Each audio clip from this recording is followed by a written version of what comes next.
Good evening, ladies and gentlemen, and welcome to the first new Wall of Power Radio Hour episode of 2018 as we go into our fourth year on the air here on AM 950. This is your host, Paul Metza. I hope you had a great holiday.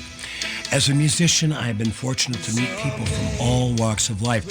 One of the most interesting characters in the last few years who I've had the pleasure to get to know and who's become a good buddy of mine is former Northeast Minneapolis homicide detective Jerry Sarge Larson. I could tell you more about him, but I'd rather jump right into this interview and let you hear from the man himself. Jerry, how old are you? 70. 70. And when's your birthday? In March. All right. You gonna send me something? You should. I'm going to write it. I'm writing it down right now. Okay. Yeah. You know what, Sarge? You look like you got the body of a 69-year-old, though. Yeah, I do. So where'd you grow up? Minneapolis, Northeast. Northeast, huh? Northeast. What did your dad do? My dad works at electric machinery right on 800 Central Avenue Northeast. Okay. So everybody stayed in the bailiwick. How, what, was your mom a housewife or did she work too? House. Okay. How many kids in the family? My sister and I. Okay. Yeah. What was Northeast like back then? Working class, of course. Yeah. A lot of immigrants from, Eastern Europe. A lot of Polish, a lot of Swedish, Norwegian, Russians. So there's a real culture. I mean, when you went to Edison High School, you heard some accents. Now, Edison, that was named Edison High School, which is still there. I live right around the corner from there, actually. Yeah. That was named after Thomas Edison, right? Correct. It originally was known as East High. Okay.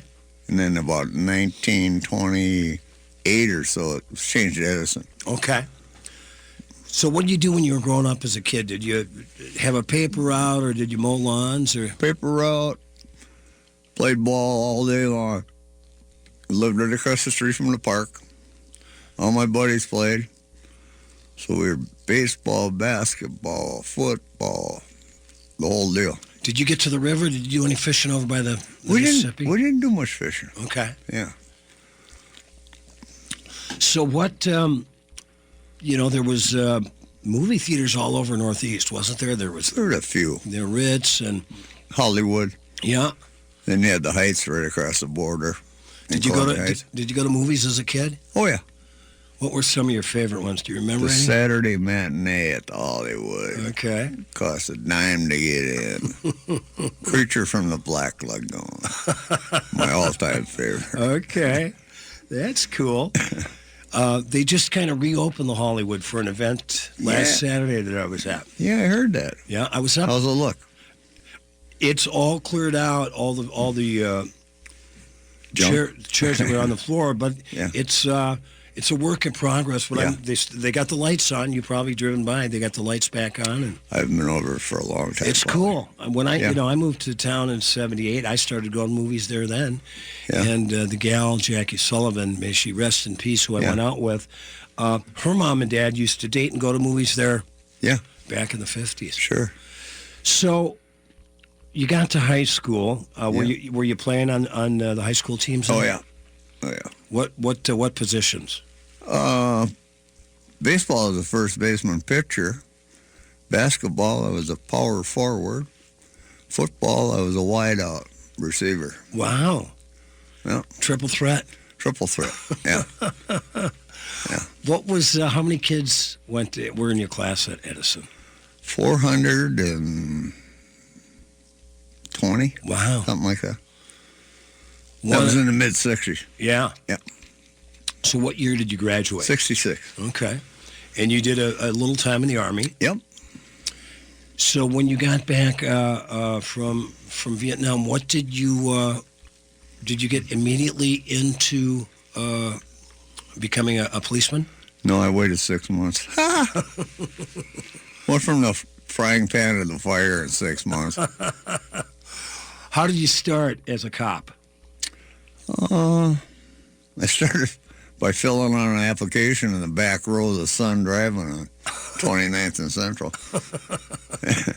And got on the list and got hired and Started recruit school in January of '69 with 40 other guys, and Wow. went through all that. And ended up in the night shift in North Minneapolis, my first tour of duty. Wow. Well, now, interesting because in 1969, you also had, all the opposition to the Vietnam War, and then it was the height of the hippie scene. How did you not become a hippie? My hair was long enough. It still isn't. I can't grow it. And I can't say do it or man. So, what were those first shifts like? Were you the only guy in the squad car, or did you buddy up? No. I had a coach. Okay. First 6 months or so, you get a coach, an older officer who kind of instructs you about the no-nos and do-dos. What was the first time you had to get out of the squad car and make an arrest or stop some incident? What was that like? Oh, it's different. It was a guy, we got in a chase with him, vehicle chase, and he bailed out of the car and went hiding in the closet of his buddy's apartment around the corner from where he ditched. So we had to go in there and dig him out. What did you suspect him of? Him? Yeah. What was he? No accused- license. Okay. Okay. Yeah. Turned out that same guy, my first arrest, I remember his name, but I won't say it. He got hit by a car. Wow. About a year and a half later, so he's all crippled up. He can walk with a prominent limp, and got his egg scrambled a little bit to his brain. Yeah. Was it? It had to be, working nights. What was the north side of Minneapolis like? That's always been kind of the place where Violent crime occurs. Yeah. Yeah. Probably the most violent spot in Minneapolis. And you had a real big Jewish population and a black population. Most of the Jewish people had moved off by the late 60s. And, of course, we had the projects on Olson Highway, 55. Mm-hmm. And then we had Plymouth Avenue that the radical protesters tried to burn down. So we had a lot of burned out buildings. And rehabilitation had not really started when I came on the job. Mm-hmm. There were some, but not to the extent now where they got townhouses and stuff up and down Plymouth Avenue, and high rises, and they got the Pilot City Clinic on Penn in Plymouth. They put a McDonald's in there for a while. So economically, the area started to improve in the 70s. Mm-hmm. Now you were on duty during all the I don't want to say necessarily race riots, but there was a lot of upheaval in North Minneapolis following the death of Martin Luther King and all the different civil rights issues. That was 68. Yeah. And then the counter protest started to it's not too far off from what it is today. Mm-hmm. I mean, it's really, when I look at it, I'm going, God, I've seen that before. That was 35, 40 years ago. Right. Mm-hmm. That's the same stuff. Right. It's amazing how things really don't change. Yeah, it's a real circle. Yeah. It's the circle of life. You know what the circle of life is? You start out with no teeth, somebody feeding you, somebody changing your britches, and you end up with no teeth, somebody feeding you, and somebody changing your britches, also known as the pen. So it is a circle of life if you think about it. Yeah, absolutely, Sarge. Now, what was, let's say, so what time did the night shift start? Well, there's two shifts, actually. The night shift started at 11:40 when I first started, 20 minutes to midnight, and you go till 7:40 in the morning. That was a tough shift for me. My eyes just will not stay open after 5 a.m. Right. So it was all you could do and I didn't drink coffee back then. Wow. Yeah. So it was Coca-Cola and Pepsi. Wow. Give me some caffeine. Well, that's where your teeth went. Man, yeah. Oh, yeah. There's still my cup in the squad car. Well, did you pick your squad car up downtown? No. At headquarters? It was right at the station. Okay. Station was on West Broadway. Okay. So what would you see during the course of a night? What sort of action? Paul, that's an ambiguous question because each night of the week is different. Okay. Obviously. Fridays and Saturdays are busy. Right. Because there's more people out and about and doing whatever they're doing. Sundays, some of the busiest days I've ever had on the job were on Sunday. You have a little more of a skeleton crew on Sunday. And, but usually when it started to go, it went. So you really end up with some crazy stuff going on Sunday. Saturday and Friday, you know. So give us a typical crazy night that you can remember specifically. 3 murders in one night. Wow. I was going from murder to murder to murder. Wow. Finally, our CSI guys, our lab guys, they were so tied up, I had to call the county in. I was a sergeant on the north side then. And tell them we need some help over here. Wow. You know. What was it, what sort of... Drive-by stuff. Okay. Yeah. Gangbanger crap. More with Jerry Sarge Larson on the Wall of Power Radio Hour after these messages. Tell you what I'm talking about.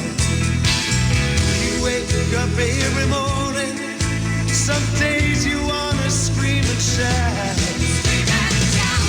But do remember when your life becomes a living hell. When David grabbed that slingshot, that was the day that Goliath fell. Hello. If your taxes from years past are talking to you from the back of that drawer in your desk, it might be about time you answered the call by making a call to Moe's Tax Service in St. Paul. Time to come out now. They've been preparing tax returns and creating advisory-based relationships with their clients since 1971. Kind of stuffy in here. Problems with the IRS don't go away by ignoring them. Call Moe's Tax Service. That's M-O-H-S. They're on Ford Parkway in St. Paul. 612-721-2026. 721-2026. The number one source of the Twin Cities gay scene is all digital. Follow Twin Cities Gay Scene on Facebook and Twitter. Sign up for the Scene Shot email blast for weekly updates and chances to win great prizes. No app is needed to view the bi-weekly web editions of Scene. It's GLBTQ media for the mobile generation. Find it all at TwinCitiesGayScene.com. That's TwinCitiesGayScene.com. The Seward Co-op Creamery Cafe is ready for the cold, serving seasonal dishes using locally sourced ingredients, Minnesota craft beers, and organic wines. Their delicious vegetarian, vegan, and omnivorous menu options are sure to satisfy. New items include the cauliflower po' boy, harvest chili, braised beef tostada, and the pork banh mi, as well as rotating seasonal vegetables and pasta. Sustaining a healthy community, you will find Seward Co-op Creamery Cafe at 2601 East Franklin Avenue in Minneapolis and online at coopcreamery.coop. Congratulations, you survived the holidays. Now what about cleaning up that holiday mess? Fortunately, right now is the best time of the year to call Zerorez and let their professionals do their empowered water thing. Why? Because Zerorez is having a holiday hangover sale. This month you can get 3-room Zerorez clean starting at only $119. Plus this month you can still get a great deal when you get your air duct Zerorez clean. Call 952-ZEROREZ or visit ZerorezMN.com. Zerorez, spell it backward or forward, it spells the same. The local advertisers you hear on AM 950 are the lifeblood of the station. If you find yourself regularly tuning in, or if you appreciate the diversity of content we deliver, please take the time to support our advertisers. Even if it's just to thank them for backing AM 950, your voice and support can go a long way. Help keep the station going strong while investing in our local community. Find the complete list of on-air supporters by visiting the advertisers page at am950radio.com. That's am950radio.com. Would your business survive a disaster? Nearly 2/3 of businesses aren't prepared for an emergency, and 40% of businesses that experience a disaster never recover. Make an emergency plan now before it's too late. For a free online tool that helps you develop an emergency plan to keep your business up and running should disaster strike, visit ready.gov/business. Brought to you by the Federal Emergency Management Agency, the American Red Cross, and the Ad Council. Welcome back to the Wall and Power Radio Hour. This is your host, Paul Metza. More conversation with retired Northeast Minneapolis homicide cop Jerry Larson. We think about gangs, modern gangs being the last 20 or 30 years, but there always was gangs. Mm-hmm. Do you remember the names of the gangs back then? Sure. Vice Lord. White Gang was the Primas. But biker gangs? No, obviously the Hells Angels, but they weren't real strong here. El Fosteros were strong. BPMs? We had a few of those up on the Iron Range. Yeah, they were strong around here. Northeast mainly. Seriously. Where was in Northeast, was there any gang headquarters for any of those white gangs? There was one on, like Fillmore and 19th. Right in the neighborhood. Right across the street from your house, Paul. Wow. Just about. And there was one, Lowry and 2nd Street was kind of the Hells Angels. Wow. Clubhouse. Wow. Old abandoned old shack over on the north side, and they took that over. So what types of things did you think those guys were up to or saw Drugs. that they were up to? Drugs. Okay. Big time in drugs. So back then, what was the drug of choice? Oh, LSD. Really? Angel dust. Hallucinogens. Yeah. Cocaine really hadn't hit back then. Coke was not their big deal then. Grass. A lot of grass. Mm-hmm. Coke came in a little bit later when they started bringing the coke in and the crack followed. There's another cycle. Yeah. I mean, now they're saying, oh, this heroin's so bad. Heroin is around 40 years ago. Right. You know? Then it changed to coke. Right.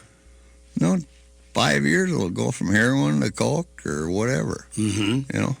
Right now they're in the opioids. Mm-hmm. I can't say. Right. Opiates. And the prescribed drugs. That's what I'll call it. People are getting really banged up on it. They're taking so much they're killing themselves. Right. Obviously. So it is a major problem. Right. What do you think about, I've said for years that they should legalize marijuana. Everybody says marijuana is the gateway drug to heroin, but I said it's the gateway drug back. I know severe alcoholics, I know ex-heroin addicts that just want to hit that pleasure spot in their brain with a little weed. And it helps them relax, helps with, vets, with, PSTD. And what's your feeling on the legalization of marijuana? I basically they already have. In some states, Minnesota hasn't picked up on it yet. Mm-hmm. But I know some of my older friends who have old age tremors, for example. The docs are prescribing liquid marijuana to them to calm down the tremors. Right. Especially the old guys like me that shake. Right. You hand them a cup of coffee and ask them for a latte. And they'll sit there and shake you one. Right. So, yeah, you're never going to end any of this stuff. Right. Maybe you can control it, but probably not. The biggest issue is the people that are bringing it in, I mean, by the semi-trailer full. Right. You know? Well, that's what I'm saying. And Give anybody- there's no tax on it. Right. Give somebody the bit like they did in Alaska 30 years ago. You want to grow 4 or 5 plants at home? Yeah. Or, I think the other argument for legalizing marijuana is you take the gangs out of it. Mm-hmm. Go down and get it at the pharmacy. Mm-hmm. Mm-hmm. I've seen a room full of people smoking marijuana. I've never seen a fight break out. I've seen a room full of people drinking whiskey, and I have seen a fight break out. Yeah. Now tell us about Northeast Minneapolis. When did you after you worked at North as a cop? When did you move to Northeast as a cop, or did you work other parts of town too? No, I built a house in Northeast. My wife and 3 daughters. All 3 of my daughters went to Edison. So we stayed in the city. And as we got older and, maintenance on a home and 5-bedroom houses are just It's a little more than me and 2 dogs could handle. Right. So I sold it. And I went to Florida for on and off for about 2.5 years. Did you work down there? No, I was retired. I wouldn't work down there. That's a nutty place. Yeah. Yeah, I thought all the fruits and nuts were in California. No, they're in Florida. Yeah. What part of Florida? Right on the Gulf, Largo, St. Okay. Pete, Clearwater. Yeah, I've been around Right there, right off the beach. My best buddy lives in Newport Richie. There you go. He's a little farther north from me. But Yeah. yeah. So, at a certain point, you became a homicide cop. Yeah. And Put what me in there for a while as Was a it- detective. was there? Did that require special training? No. Okay. No. I've been in enough of them on the north side where Right. yeah, it's a real tricky interview process with homicide suspect. And you got to really be on your toes. But Right. the biggest secret to being a detective is something that Mark Furman should have learned long before the OJ deal was don't ask a question unless you know the answer. Like F. Scott Fitzgerald's going to ask him questions like he did about his saying the N-word and all that stuff. Like F. Scott didn't have little evidence to prove that Furman had said stuff like that. Or not? F. Lee Bailey, you mean? F. Lee Bailey, I mean. Yeah. And he had a written sworn deposition where the guy had openly admitted using that word. Yeah. And question him on the stand. Right after that, the whole thing broke down. I mean, that jury wouldn't have trusted Furman with anything. And he found some significant evidence in it. Well, Trial. that's what I always thought. I followed the OJ trial really closely, almost daily, for the duration. And you had a guy that found, he found evidence and lied about it. Yeah. And that's what how OJ got off. Sure. I mean, he let a guilty man go free. Basically. Yeah. Yeah. Now, but then he got to write a book. Yeah. Well, I knew, I played in Pocatello, Idaho 20-some years ago, and it's really interesting because in Idaho, you've got the Mormons on the south, and to the north, you got the white supremacists. Right. And so when I heard that Mark Furman had a cabin in Pocatello, I said, that was telling to me. Yeah. That was telling to me. Yeah. Try to get some booze and some jack. Told Joker to put the money right in the paper bag. Put the Johnny Walker in the Pontiac. Well, Joker bent down after we told him to go easy. We thought he might have grabbed a gun or a knife. So Cody shot him point blank, straight dead through the heart. Joker just grabbed a picture of his wife. Well, it went from a party to a crime. It went from a party to a crime. It was Halloween night, 1959. Went from a party to a crime.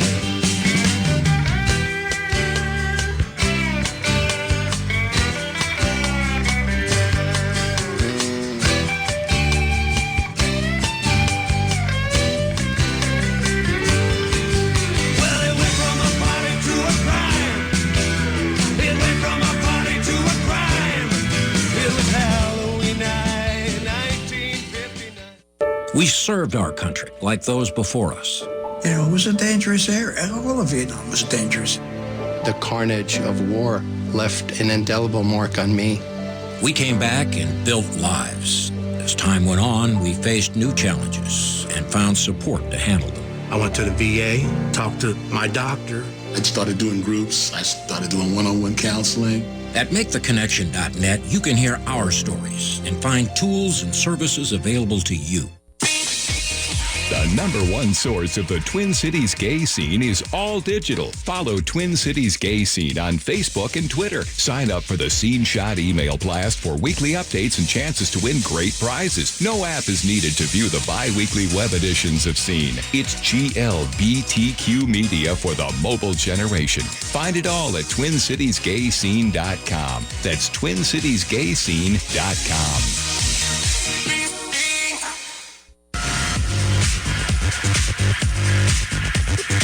Saturdays at 1 p.m., you have a chance at a fresh start, a new beginning. Hi, everybody. This is Freddie Bell, host of New Beginnings. Our show features the concerns of America's 78 million baby boomers in employment, finance, health and nutrition, spirituality, and even entertainment. Every day is a chance for a fresh start. Join us Saturdays at 1 p.m. for New Beginnings with Freddie Bell on AM 950, the progressive voice of Minnesota.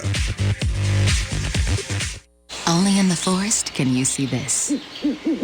But nothing beats the moment you see that. Cool! That's your child's eyes opening up to a world of possibilities. There are some moments only the forest can inspire. Find yours at discovertheforest.org. Learn about forests near you and discover cool things to do when you go. And you might just see this. Visit discovertheforest.org. Brought to you by the U.S. Forest Service and the Ad Council. Why must the world be so cold? They've gone against what was told. Thinking rape is cool? Think about it. They think it's not wrong. Violence against women, the rape, the abuse, the emotional, physical. They all hold the hate. Think about it. Is it right or wrong? What attracts you? I'm not saying no names, but you laugh. Talk about it like nothing is wrong. Think about it. They all hold the hate. Gotta stop the violence. Stop the hate. Think about it. Sponsored by the Minnesota Indian Women's Sexual Assault Coalition. This is Dan Brooks, Senior Vice President and Financial Advisor with RBC Wealth Management. For the past 19 years, I've been managing wealth for individuals, institutions, and corporate retirement plan sponsors. Throughout my career, I have seen common traits in successful investors. They include the courage to be diversified, the willingness to work with a professional, the discipline to follow a plan, and patience. I welcome the opportunity to help contribute to your financial success. Call me at 612-371-2396. With your AM 950 weather, this is Eric Nelson. Tonight, expect lows around -7 with wind chills as low as -19. Tomorrow, 1 to 2 inches expected with highs near 15 and wind chills as low as -19. One day, we'll see highs near 0 and lows around -13. Don't miss the Home Improvement and Design Expo this Saturday at Canterbury Park in Shakopee. See up to 150 home improvement experts. The Home Improvement and Design Expo this Saturday only at Canterbury Park. It's the smart place to start your home improvement project. See it all at expoguys.com. That's expoguys.com. Welcome back to the Wall and Power Radio Hour. This is your host, Paul Metza. More conversation with one of the coolest ex-homicide cops I ever met, Jerry Sarge Larson. Tell us about a tense exchange that you had with a homicide suspect. What was the murder, and what really sticks out in your mind? I mean, you're sitting right across from a murderer, right? Yeah.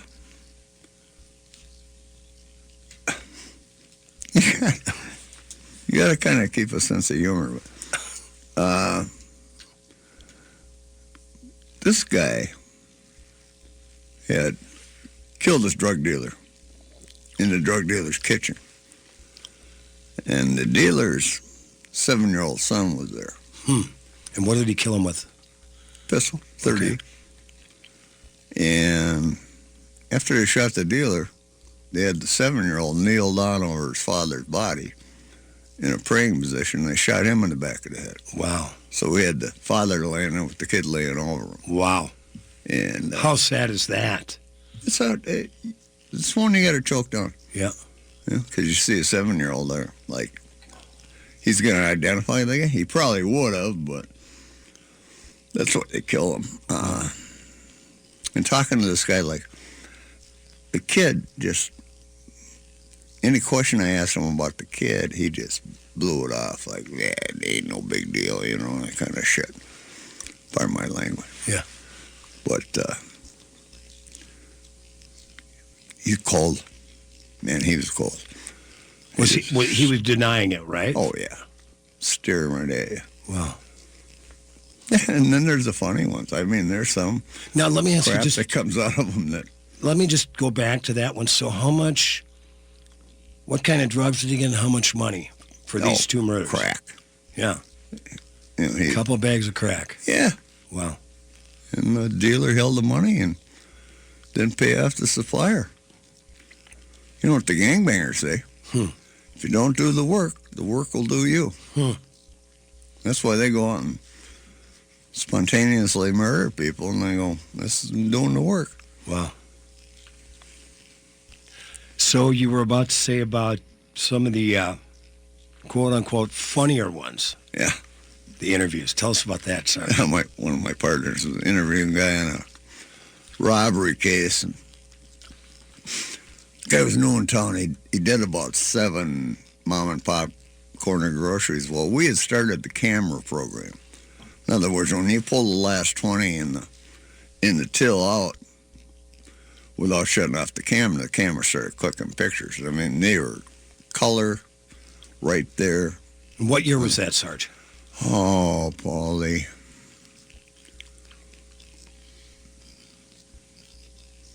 '80s, late '80s. Okay. Right in there when we started. Mm-hmm. Somewhere in, I can't remember the days. And we had like 7 or 8 photos of this guy just standing there with a big smile and a gun. Right. Wearing a checkered shirt. Well, he did one, and the blue shirts got him. Yeah. With the gun and the whole deal. Right. So my buddy was doing the robbery stuff. So he says, well, we got you for robbery here. This guy had just showed up from Arkansas on a Greyhound, so we didn't know who the hell he was. Right. And but we had all them pictures. The guy says, robbery? I didn't rob nothing. He said, oh, yeah, take a look at these. Dealt all like 6 or 7 pictures. He said, what do you say about that? And there he is standing there with the gun. He says, all I can say is somebody stole my face. That one killed me. Wow. So, as a detective, Sarge, did you ever have to go undercover? No, I didn't. Okay. Me? Yeah. I'd be one as undercover a cop as there. 6'4", 220. Yeah. With a shaved head and bad attitude.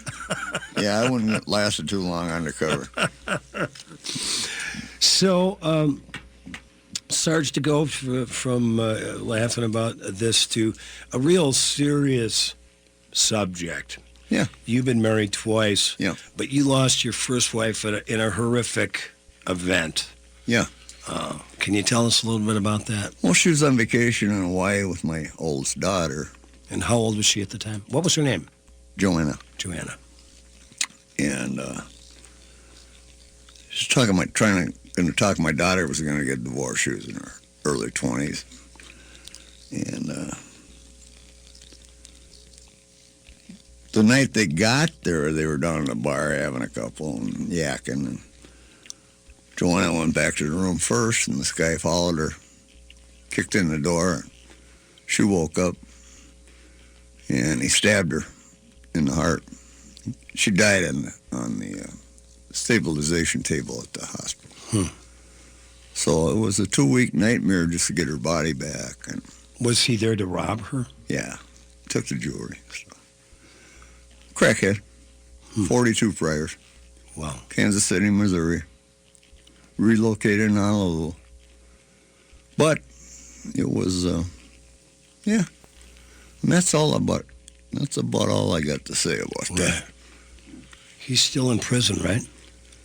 Yeah, he's coming up. No, it's almost 25 years. Do you keep an eye on when he's... My daughter does. She knows when he goes to the bathroom, I think. Well, if I can just interject here, because I met you about 3 years ago at the Legion in Richfield, because you're a vet, and my buddy Willie walking an airplane up there. But you showed me one afternoon that you carry the blade around with you that she was stabbed with. Boy Scout knife. Wow. Yep. You must think about him every now and then. Crosses my mind. Yeah. Especially when a new grandchild or something is added to the family tree, and she missed all of that. Mm-hmm. Yeah, she got to see 2 of them. But and how old was she when this happened? 44. Wow. Yeah. Yeah, I know. I had a friend of mine whose wife passed away. Well, they were scuba diving in the Virgin Islands. Yeah. And it was a nightmare for him because the first thing, he was actually a suspect in this. And then to try to get the body back, this just happened a few years ago, on their honeymoon, I might add. And going through all of the paranoia of them suspecting that he murdered his wife, and then the hospital or the administrators, they wanted a kickback, they wanted to get paid off. They would let go of some of the forms to let him go. Fortunately, he ran into the head of the hospital, but still, in spite of what you're going through, and then having to go through all the red tape of getting the body back must have been just really sad. Yeah, it was a pain in the butt. Yeah. Then the trial. I'm not a big fan of Hawaii, by the way. Any place that's got hello and goodbye as the same word, I just don't trust them. Right. You know? So the trial... How do you know? Right. Just hello or goodbye. Right. Aloha. Should I come or should I go? Aloha. What was the trial like? That was right. Was it in Honolulu? Yeah. Okay. My daughter had to go back over there and testify. And did she remember seeing this guy in the bar? No. She walked into the room right after he stabbed her. Her mother. And he pushed her over a chair and jumped off a lanai and ended up in the lava rock garden and got all cut up. So when they finally caught him trying to swim away in the lagoon, he was taken to the same hospital they had taken Joanna. Oh, my God. So the defense was trying to get his confession thrown out on the basis of coercion because he was in the same hospital as the victim, blah, blah, blah, you know. Right. Thought I cut my wrist, Paul. Show wasn't that bad. So, what was his sentence? Well, in Hawaii, they don't have first-degree murder at that time. I don't know if they do now or not. He was convicted of second-degree murder and got 25 years. But he's still in because he had all the priors. Yeah. He was wearing an ankle bracelet when he stabbed her. Wow. So how soon after that happened did they catch him? Half hour. Wow. Actually, the military police at Ilo Army Base, which was right next door to the hotel, basically, and skirted the lagoon where he was swimming, they saw him in the water, and they monitored Honolulu PD radio. And they didn't really have an idea that this guy just committed a murder. Well, they knew something was up. Okay, right, yeah. Here's, 12:30 in the morning, and here's a guy all swimming in the lagoon. Right. Why? Right. And that's how they got him. Honolulu guys went out and got him out of the water. But.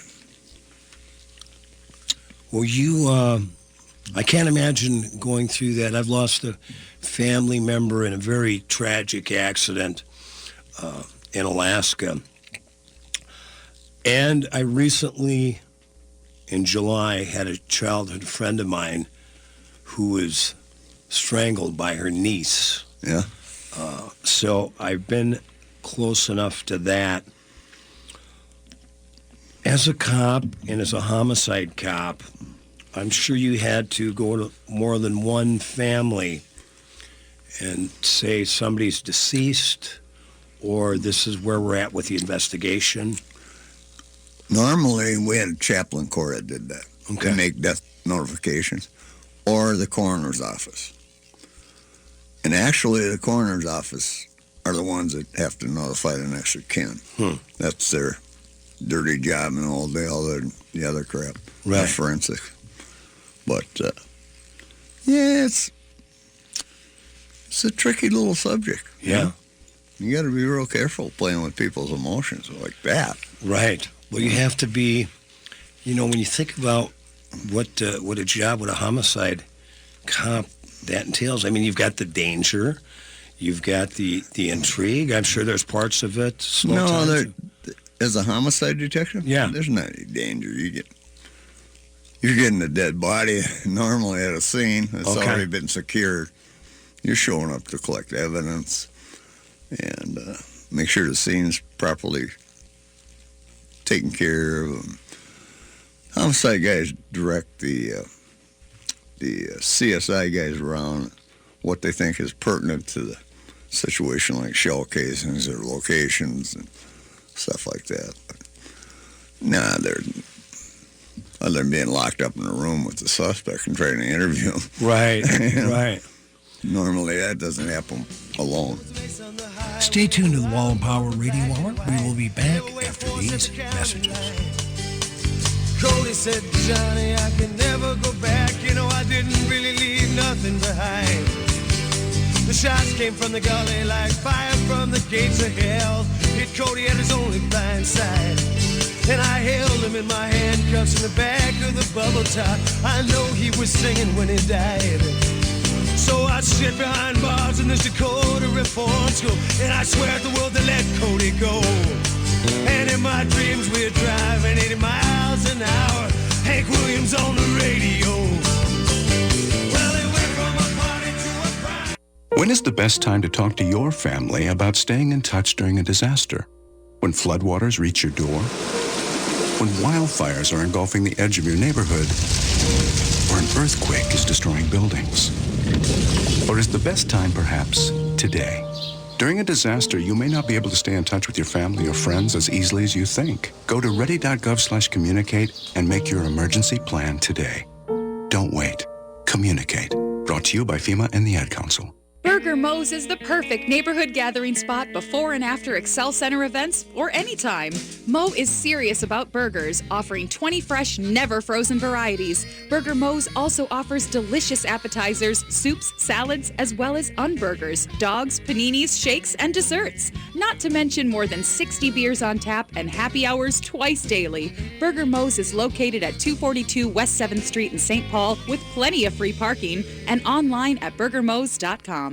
No matter what your taste, you'll find the music you're looking for at the Electric Fetus. Pick from rock, pop, international, roots music, and so much more on CD and vinyl. Or create your own compilation of favorites with the exclusive Mix and Burn CD station, only available at the Electric Fetus. Dust off your vinyl or just make some space by turning your unwanted music into cash. The used selection changes daily, so check out the new arrivals often. 2000 4th Avenue South in Minneapolis and online at efetus.com.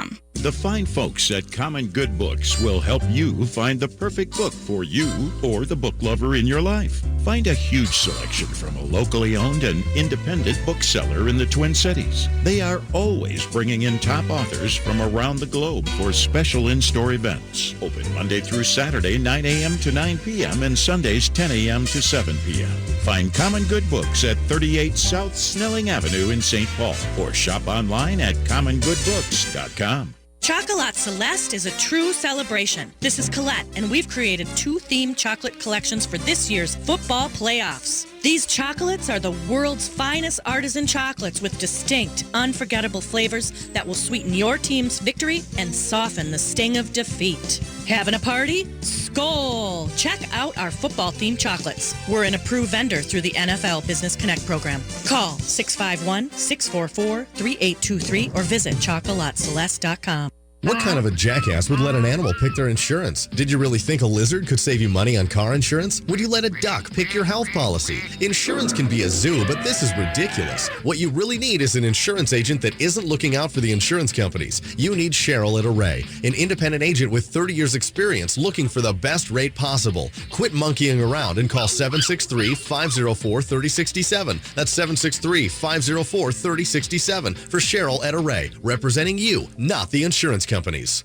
Welcome back to the Wall of Power Radio Hour. This is your host, Paul Metsa. One more segment with retired homicide cop and my good buddy, Jerry Sarge Larson. Did you ever have a situation, Sarge, where you're sitting down with a suspect, or even going back when you were just a cop on the beat, when you thought you had the suspect under control and he went after you, slipped out of his handcuffs? Was there anything like that ever over the years? No. Okay. No. If you put the handcuffs on right, they're not slipping out. Did you ever get in any gunfights? Yep. Really? Tell us about what that's got to be like. Nope. That tough, huh? Yeah, it's just they shoot at you and you shoot back. Wow. Just like the cowboy movie. Whoever shoots better wins. Wow. Yeah. So it's Yeah. Most of the guys that work north side have been shot at or thought they were, just from a number of gunshots and stuff. Not that the north side is that terrible, but as far as Minneapolis goes, it's the roughest part of town. Yeah. Most criminally active. Yeah. But a lot of that has to do with real simple measures that someday may work to start preventing the crime. And what would you suggest those are? Housing, number one. Okay. Number one. You can't expect somebody to live in a garage and really care about their neighbors. Right. You know? Mm-hmm. They give a crap less about other people. They're in their own self-pity world, so to say. But the housing's terrible. I mean, nothing to have pride in. Right. What about jobs? That too, but most of the time that entails rapid transit. Then you have that problem. And, yeah, jobs are important. Employment, obviously. Yeah. Yeah, some kind. Yeah. Something. Yeah. Do you still stay in touch with any of your buddies that are still working as cops? Not too many. Nothing left. When'd My son-in-law is a Minneapolis cop. Okay. So I get my load out from him if I ask. He doesn't talk too much. Right. Every time I've talked to you, though, you seem to have a pretty good beat on what's going down. Yeah, I got my thumb on the pulse. Yeah. When did you retire, Sarge? 99. 99. Yeah. Well, so like when you're around 50, right? Something like that? 51. Wow. You got a good pension? Oh, yeah. Do you? I'm a musician, Sarge. Oh, that's right. I'm sorry, There Paul. is no such Paul, thing. I forgot. Like I tell people, I said, I took my retirement first. Yeah. Mm-hmm. Yeah. Mm-hmm. From my 20s to 30 Yeah, your something. cash. Yeah. My retirement, $100 bill. Yeah, well, most musicians, we just want to drop on stage. That's fine. That's the way it can end. Like a good buddy of mine, Paul Mass, such a great blues guitar player. All mothers and fathers worry for their musician sons and daughters and their stability and safety and all of that. And he, years ago, Mrs. Mass had asked Paul, he says, what are you going to do about retirement? And Paul said, retire from what? Yeah. Got to retire from something. Yeah. So the greatest little analogy of a musician I've seen is on a T-shirt. What's that? Musician it's a definition of a musician. It's a person puts $10,000 worth of equipment into a $1,000 van and drives 100 miles to make $50. 75. Oh, 75. Oh, it went up. It went up. Well, you know the difference between a pizza and a musician, don't you? A pizza can feed a family of four. Exactly. So, Sarge, I really appreciate you being here on one of the first episodes of the Senior Moment podcast. What do you... You've been retired for 20 years. You're very astute, Cat. You're very intelligent. Thanks, Paul. That's true, but what's it about? What for you? What's life about? I mean, what's the important stuff for you? My happy chair, Jeopardy twice a day, and grandkids. Beautiful. Yeah, Beautiful. They're special, boy. Yeah, well, I met one of them. Now I understand I got a great-grandchild on the way. Wow. Yeah, now, wow. It makes me really feel old. Yeah. I am, but I look like it, too. So I'm not skating by on this one. So, Sarge, but you still get out. I know you're not as ambulatory as you used to be. Yeah. But you like going to the VFWs and the Legions. Yep. And my kind of people. Yeah. Well, it's really been wonderful chatting with you. And, of course, I want to tell you personally, becoming your friend over the last 3 years, we've had a lot of great conversations. Yeah. Meals, and we've had a couple of drinks together, and that's always... A couple. Yeah. Well, Sarge, it's my pleasure to buy it too, Paul. Yeah. I'll get to that next Tuesday. I've got you, Okay. Sarge, thanks so much, All right, man. Paulie. Jerry Sarge Larson, it's a pleasure knowing you. Good luck with your show. Thanks for listening to the Wall of Power Radio Hour. This show was produced by Paul Metza, engineered by Paul Sowie. The show is also brought to you in part by the Iron Range Resources and Rehabilitation. I want to remind you, I play a couple of times a week, every Wednesday in St. Paul with Sonny Earl at the Public Bar and Kitchen at 229 East 6th Street. No cover from 8:30 to 11. Every Thursday night at Shaw's Bar and Grill, 16th and University in Northeast Minneapolis from 5 to 7:30. Also, you can watch my television show, Wall of Power TV, every Saturday night at 8 p.m. and 11:30 p.m. If you have Comcast, get it on Channel 6. If not, you can stream it at www.mcn6.org. You can also follow me at paulmetza.com. And like my dad, Elder Metza, used to tell me, remember to be kind and make someone happy. Happy New Year, everybody.